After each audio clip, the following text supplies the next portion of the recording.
Welcome back. The ancient Chinese art of Feng Shui has been in use in the Far East for thousands of years, with its practitioners believing that it can help match the personal energies of people to the buildings they live and work in. In essence, it means the layout of your home may be affecting your mood. So here to go through some practical tips to make your favourite rooms match your personality is authentic Feng Shui expert Nina KATI. Good morning to you, Nina. Good morning. How I know are we're you? having a bit of fun about the whole concept of Feng Shui this morning, and I think it's an Irish people's thing in general to laugh at these, concepts. But there are practical tips we can take out of it. Absolutely. Can I ask you first of all, what is the definition of Feng Shui? Well, Feng Shui basically means wind and water. It's all about maximising energy, trying to create as much as you can in the way of opportunities, and then being able to harness those opportunities for the prosperity and health and wealth and harmony of the whole household. Are there two types of Feng Shui? Is there authentic and then Western? What's the difference? That's correct, yes. Westernized Feng Shui is kind of the diluted version, if you like. It was a secret science, so it was very hard for people to get, practical and factual information about. But I suppose the interpretation, unfortunately, with that, it does get sort of whittled down, doesn't it, to the more basic sort of stuff. So authentic Feng Shui is what I practice, and it's the real thing. And when you say you practice it, is it something you studied? Is it something you live? That's right. Well, I learned all about it under a Chinese master for 2 years, and I've been working for nearly 20 years now in Feng Shui, helping other people to improve their lives and So their would homes. you be brought into the process as the interior designer or with an interior designer? No, I'd be brought in as an interior designer or as a Feng Shui consultant or as a Feng Shui designer. Okay. So people might hire me to bring me in to advise on the projects that they're doing, whether that's architects or interior designers, or it might be that clients will hire me in to actually advise them. And are there emotional reasons behind clients coming to you, Nina? Yes, sometimes. Absolutely. I mean, their lives could be going down the tubes. They could have problems financially. They could have problems in their marriage. They could have problems with their general relationships. It might be just that the feel of the house is all wrong, and the layout is frustrating them. They want me maybe to come in and do a complete makeover using what they already have, or they might want me to design a screen from scratch, or it might be a full house build. So I'm gathering in many cases it's much more than just changing a house. It's like a new chapter in someone's life, maybe? It certainly is. Yeah, exactly. It is like new beginnings. We were chatting earlier on, we both have small children, and we were saying that there is nothing more lovely than to come home and to have the house clean, even if it's just the kitchen worktop. Absolutely. It is good for the soul. So I think we probably underestimate a little bit how important our living environment is to us, and our working environment, since we spend so much time there. Yeah, in fact, we have a very close relationship between the buildings that we live and work in and with ourselves. So if things aren't right, then we don't have any headspace. We can't think straight. We don't feel motivated. We feel lethargic. It's hard to make decisions. Our memory suffers, and that's before you talk about the physiological effects of not having the Feng Shui right and the energy right in the house. Well, we have some practical examples. Maybe we'll start looking at some pictures, and you can talk us through great. a before and an after. So if we can have a look at a before shot of. What is this? The bathroom. This is actually a bathroom, yes. Okay. It doesn't have a toilet in it. The toilet is actually separate, and the room is 3 metres square. It is actually a cube, so 3 metres high, 3 metres long, 3 metres wide, and very old, very outdated, and desperate need of renovation, of course. And the clients actually hired me to create a very relaxing, sort of spa-like environment for them.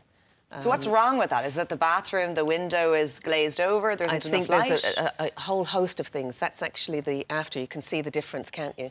They didn't have a view of the outside, and I think that it's very nice when you've got complete privacy in a space where the views beyond are absolutely beautiful, is to have that beautiful integration between indoors and outdoors. And it is beautiful, but would it be fair to say that viewers at home could be looking at that going, well, that's just a makeover?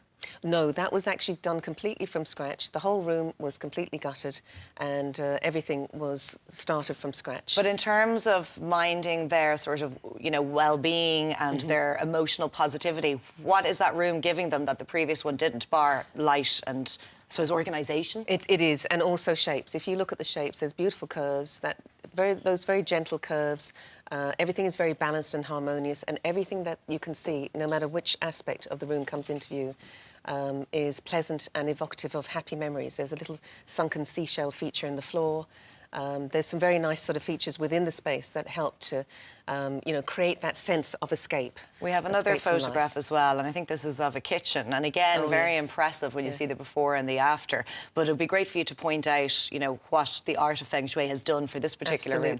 Yes. So here's the kitchen before, and obviously there's a lack of light there. Yeah, it was a very dark room, very cluttered and muddled, no real functionality and organisation. And of course the kitchen is where there's the highest vibration in the house. That's where everything is really happening. It's the hub of the home, the heart of the home. So to rejuvenate, I suppose, that entire space, I had to look at everything from the way it was laid out to the functionality. We swapped around a few things, like the fridge is in a different location now. And this was actually just a makeover. This wasn't, you know, gutting the room from scratch. The flooring was replaced, the 2 light fixtures were added, a fridge was moved, a new hob was installed, and the major thing here, and probably the most expensive thing, were the worktops. So what is differentiating a home makeover? Because everyone's so familiar with, you know, home makeover shows and a now. restyle. We feel like we can almost do it ourselves because there's so much of it around, I suppose. So what is the difference between that and a Feng Shui makeover? What I tend to do is I take people's dates of birth and I work out a chart that's based on working out their energies. And once I know those energies, then I can match the property to the people.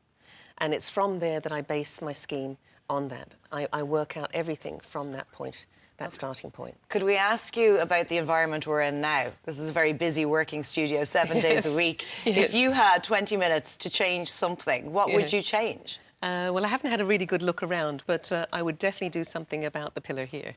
The pillar here, yeah, okay. That's actually something that is not healthy to have in an interior environment. Is that stifling us? But at least it's to the back of the sofas. Okay. But yes, it's actually cutting up the energy in the space.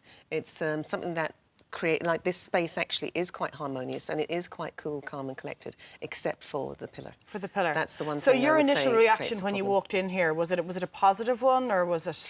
Fairly, yes. I mean, you don't have natural daylight, so you have to work with what space you have in here. And I think you've done quite a good job at that, actually. Okay. And It's I think really that interesting. It's really Not that important we've to done any have, creating you know, here, the but- social integration, the conversation. We're not shouting across a large space. It's nice. Yeah. Okay. And, So harmonious you know, living and Feng Shui go hand in hand. Absolutely. It's all about positive living and about positivity and about enhancing people's lives. You know, it's about their health, their relationships, and the wealth comes later. Because if your health is your wealth. But if that's right and your relationships are right and you've got all the support you need in your life, Well, viewers then of course can get lots you're more going to get, information you know, from you, Nina, this Saturday in the That's Clayton right. Hotel in Leopardstown. That's right. I'm running a workshop actually called The Science of Feng Shui, and it's all about living life to the full. So I'd love to welcome more people along to it. Oh, well, we'll sign Simon up anyway after our show next Saturday. That would be Can we great. have this pillar removed, please? Nina, pleasure you to have very you in. much. You're more than Nina. welcome. Thank you. Coming up in the last hour, we meet the woman who helped Michael Flatley conquer the world. And we'll catch up with all of the latest goings-ons in the soap, and we'll be chowing down on a popcorn-based treat. Stay with us.